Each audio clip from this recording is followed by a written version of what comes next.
Welcome back to Movie Recaps. Today I will show you an action, adventure, fantasy film from 2020 titled Monster Hunter. Spoilers ahead. Watch out and take care. It is said that there are new worlds out there, hidden from the perception of our senses. In this particular new world, humans coexist with a wide variety of large and savage monsters. There's also a mystical tower in the middle of the desert that is always surrounded by black clouds and lightning, and that's where a sand ship led by the Admiral is currently sailing to. Their trip is suddenly interrupted, however, when they're attacked by a monster that lives in the dunes called Diablos. It tries to knock over the ship by pushing it with its giant body, so the Admiral rushes to the wheel and tries to steer the vessel out of the monster's way. The escape is successful, but sadly, when trying to rescue Handler from falling off the ship, the hunter falls instead and is left behind in the desert. On Earth, Captain Natalie Artemis and her security team formed by Lincoln, Marshall, Dash, Steeler, and Axe are searching for a missing team of soldiers in the desert. The only clues they have are a recording of their SOS message and the wheel tracks on the road that suddenly come to a stop, as if the vehicle that left them had disappeared in thin air. There are also some mysterious rock markers near the road with symbols they cannot read. Suddenly, a dark storm appears in front of them, moving at a frantic speed. The team gets on their vehicles in order to escape as the storm hits all the mysterious markers with lightning, making the writing on them glow up. No matter how fast the team drives though, the storm is faster and soon reaches their cars, engulfing them inside a portal as the vehicles fall off the edge of a cannon. The cars are pushed by the wind, they roll and turn over and over, throwing the people inside off their seats. When they finally land and the soldiers come out, they notice the storm has backed off and is floating above a mountain area with various structures that aren't on their maps. This desert they find themselves in is full of sand dunes as well, which should be impossible because the nearest dune should be 20 clicks away. All their electronics are fried, and not even their compass is working, so they decide to try to return back to base by navigating using the sun. Axe tells them to wait, however, when he finds something, it's the cars used by the lost team. There are bodies next to them, burned to such an extreme that couldn't be accomplished by a flamethrower. There are other things around, glass shards, which indicate something exceedingly hot having melted the sand, and empty bullets, which means the dead soldiers defended themselves from something. Yet whatever it was, it hasn't left marks on the sand. Getting worried about whatever it is that caused this, the team gets back on their cars and leaves the area, unaware that Hunter is watching them through his spyglass. But they stop again when they find one more mind-blowing thing, a giant animal skeleton, bigger even than a dinosaur. Taking advantage of their stop, Hunter shoots an arrow at them, and the soldiers respond by opening fire until Artemis grabs the arrow and asks them to stop. It only has chalk on it, a warning signal. At that moment, Diablo surges from the sand and begins chasing the squad as they try to escape on their cars. No matter what they shoot at it, it is impervious to all of it, and eventually it comes close enough to hit one of the cars and knock it over a couple of times, killing Axe.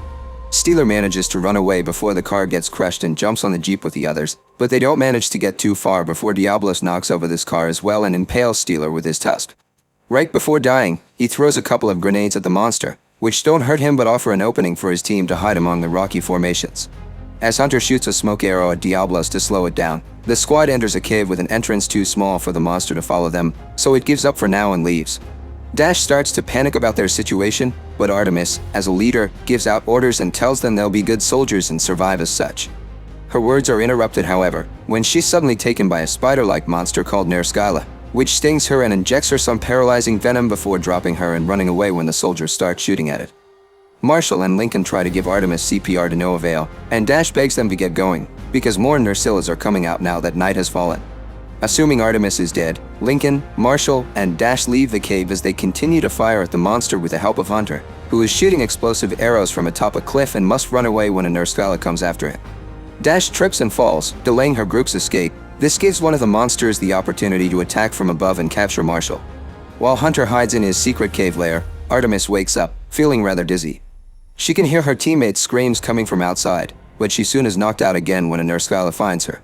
The next time she wakes up, Artemis is inside a cocoon in a Nersilla's nest, which luckily is thin enough for her to tear off with her bare hands. Once free, she notices she is surrounded by bones and more cocoons holding the bodies of Dash and Marshall.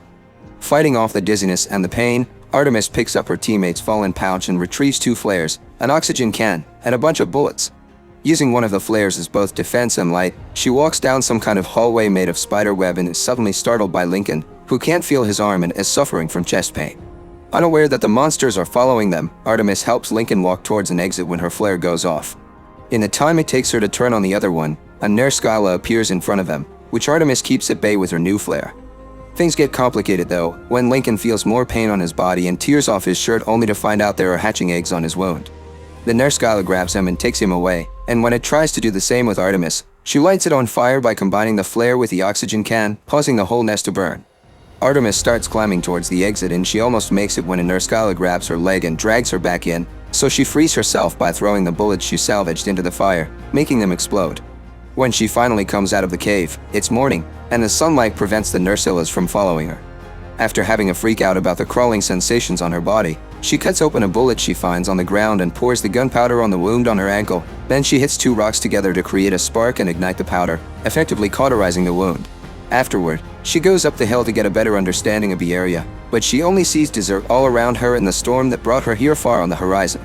That could be her key to returning home, but there's something she needs to test first. She throws a rock and throws it in the sand, causing Diablos to come out with a furious roar and leave quickly when he doesn't see her. Artemis continues her exploration of the rocky area while Hunter follows her from afar and finds a shipwreck, which for a second makes her think she may find water, but the keg only has sand in them. When she enters the remains of the ship, she is jumped on and grabbed by Hunter from behind, but she reacts quickly and begins a hand-to-hand fight. Both of them are incredibly skillful fighters that keep each other on their toes, but while Artemis manages to stab Hunter on his shoulder with his own knife, he still manages to overpower her and win the fight. After tying up her hands, he takes Artemis to his cave lair, trying to make her walk faster before night falls and the spiders come out again. Artemis falls to the ground and picks up a glass shard without him noticing before she's picked up again and taken away. At the cave, Hunter drinks some water from a special contraption he made and eats moss from the rocks, but he doesn't share anything with Artemis, and when she tries to talk, he makes her stay silent because the Nursillas are outside, trying to dig their way in. Afterward, Hunter makes a special salve for the stab wound on his chest and prays to 2 little figurines he carries with him, unaware that Artemis is only pretending to be asleep and is actually working on cutting the ropes on her wrists with the glass shard. The next morning, Hunter goes out to check on the storm and the monsters, and when he returns, he doesn't find Artemis where he left her, falling for her ambush. After hitting him and tying him up, she tries to drink from his water, but he kicks off a contraption so she can't have it. They cannot communicate because they speak different languages, so Artemis responds by destroying his little altar, which makes him furious. Hunter jumps on her and they begin to fight again, and all the moving around and rolling takes them out of the cave. Since they can't control the rolling, Hunter falls into a hole that takes him to the Nursillas' nest, but Artemis catches him just in time and drags him back up before cutting the ropes that tie him off. Trying to show she isn't his enemy, she offers him some chocolate as a peace offering, which he tries and loves the taste of. In return, he lends her his water skin, which she drinks from before following him to the edge of the hill area. There, they manage to communicate a little. They both want to go back into the storm, but Diablos is in the way. Artemis thinks they should go back to her military cars and retrieve their weapons, but Hunter disagrees. Guns are useless against monsters. Instead, he takes her to the entrance of the Nursilla's nest to explain his idea. If they can kill a spider and take its poison, they can use it to defeat Diablos. Artemis agrees, calling it using a monster to kill another monster, and reluctantly accepts to be bait. As the sun goes down, she moves to stand in the middle of the rocky area and sings an army song to attract a Nurse Skyla's attention. The plan works, and when a spider shows up, Artemis runs in the direction of the trap they had set up. The Nurse Skyla steps on a rope that captures her, and Hunter uses the chance to jump from above with her giant sword and cut its head in half. They also cut off its stinger, which they take back to the lair before more Nursillas come after them. At the cave, after sharing a little silly moment, Hunter explains to her that the figurines represent his family, who are now dead.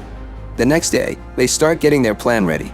The insides of the Nurse Skyla's stinger are wrapped around an arrow. They build a trap at the shipwreck, and Artemis is given armor and weapons to train with. One is similar to a grappling hook, the other one is a set of dual blades that can be lighted on fire when pressed together. When the time comes to execute the plan, it goes quite well at first. They release a makeshift catapult that sends a keg flying and it lands in the middle of a dune, causing Diablos to come out at a safe distance from them. Artemis and Hunter start running towards her army vehicles with Diablos chasing after them, but they are forced to stop when the monster hides under the sand. Hunter decides to act as bait while Artemis goes to retrieve her weapons, but during his run, he accidentally drops the pouch with his family figurines. When he comes back to pick it up, Diablos take the chance to come out and knock him off. Hunter wastes no time and shoots the venomous arrow right into its eye. This enrages Diablos and makes it go faster after him, but Artemis distracts it by shooting the car's machine gun. Diablos is starting to feel dizzy because of the venom, but bullets are still not enough to hurt it, so it comes closer and knocks over the car after Artemis hides in it. The monster continues to follow her when she gets out, and Hunter takes advantage of this distraction to jump on its head and impale his sword in the middle of it. Sadly, it doesn't go deep enough, so Diabolus shakes him off his body and sends him flying until he hits the other car. There's still a chance to finish it though, so Artemis shoots her hook at Diabolus' head so when it moves, it raises her with it, helping her land on top of it. She pushes the sword and finishes what Hunter started, effectively killing Diabolus at last. Since Hunter is still unconscious, Artemis picks up as many supplies as she can find from the cars and cuts off a piece of the monster's hard skin to make a makeshift stretcher and drag Hunter across the desert with her. After many hours, the wind starts picking up and gets them in danger, so Artemis puts up a tent around them and uses the emergency army kit to keep his heart beating. The sandstorm eventually goes away, leaving them buried in sand, but thanks to the tent, they both survive and easily get out of the resulting dune. After another long walk, Artemis and Hunter make it to an oasis, so they decide to stop to take a break. The area is populated with tortoise-like creatures called monstrous, which Hunter explains are herbivores, so they don't need to fear them. When Artemis comes closer to the water to drink, another monster called Cephalus comes out of it to attack her, but Hunter kills it with a swift swing of his sword to later roast it over a fire. Night falls after the pair have had their dinner, and they are startled by a sudden fire burning the oasis. There's another monster attacking, one bigger than all the ones they've seen so far, Rathalos, a fire-breathing wyvern. A group of scared monstrous comes in a stampede, trying to escape from Rathalos, and Hunter manages to sneak away, but Artemis falls to the ground in the middle of them. She thinks she's going to be crushed when suddenly, a figure appears in front of her. It's the Admiral, swinging a sword on fire to keep the monstrous from coming closer. Artemis stands up and activates the fire on her dual blades to follow his example while Hunter makes it to the edge of a cliff. He also almost gets run over if it wasn't for Handler, who appears hanging from a rope to pick him up and take him away from the edge. When all the monstrous are gone, Artemis thanks the Admiral for his help, and he surprises her by speaking English right before knocking her out with a punch. She wakes up moments later inside a cage in a ship while the Admiral's crew watches her. They're sent away by Hunter, who obviously feels guilty about her confinement, but there's nothing he can do about it. After he's gone too, Artemis notices there's a hatch on the floor of her cage, so she uses the bench to destroy the lock, open the door and sneak into the kitchen. When she tries to steal a knife, she's startled by the Admiral's cat-like companion and official chef, the Palico, who doesn't let her take anything. It is then that Hunter arrives with good news: Artemis is free now.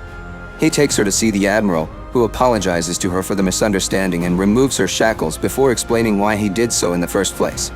The Admiral is afraid of her world and what it could do to this one. Artemis isn't the first one that has crossed over, and it was from previous visitors that he picked up her language. The thing responsible for all this is the Sky Tower, which lies at the peak of the mountain surrounded by the storm. It's a remnant of an ancient civilization, pretty advanced and dangerous. These ancients knew how to travel between worlds, but they're extinct now because technology turned on them, and the Admiral suspects Earth may have something to do with it. They're on their way to investigate the tower, but Rathalos is a dangerous obstacle. The Admiral proposes that if Artemis helps them defeat them, they'll help her get home in return, so of course Artemis accepts. The crew leaves for the mountain at dawn, and they make it to the tower after a long, arduous climb. The Sky Tower is standing on lava, and they think that's what powers it, allowing it to control the storm and create a gateway to her world which looks rather unstable. As soon as they take some steps towards the tower, they find glass shards on the ground, meaning Rathalos is close. After the Admiral reminds them the wyvern is weak right before it breathes fire, the team splits and gets ready to fight. Rathalos burns some of the members of the crew before landing between them and the tower. The Admiral is the first one to go after it, with Artemis and Hunter following him closely, all of them having their weapons on fire to be able to do any damage. Other crew members try to help as well, but Rathalos pushes them away while the tower starts lighting all the special markers around it, matching the ones Artemis had seen in her world. While they do manage to land a couple of hits, their damage isn't enough to take down the creature. Rathalos chases Artemis with fire until she's forced to jump off a cliff, only to fall into a portal and land back in her world. An army rescue group appears to help her, claiming they've been looking for her unit for a while.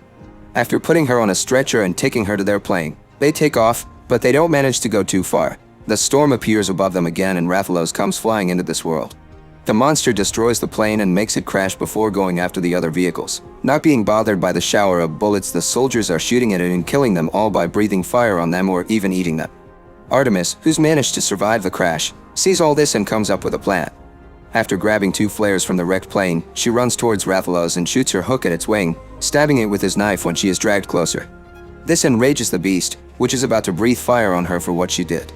Artemis uses this chance to light the flare on fire, burning her hand on the process, and tosses it into Rathalos' open mouth, burning it from the inside.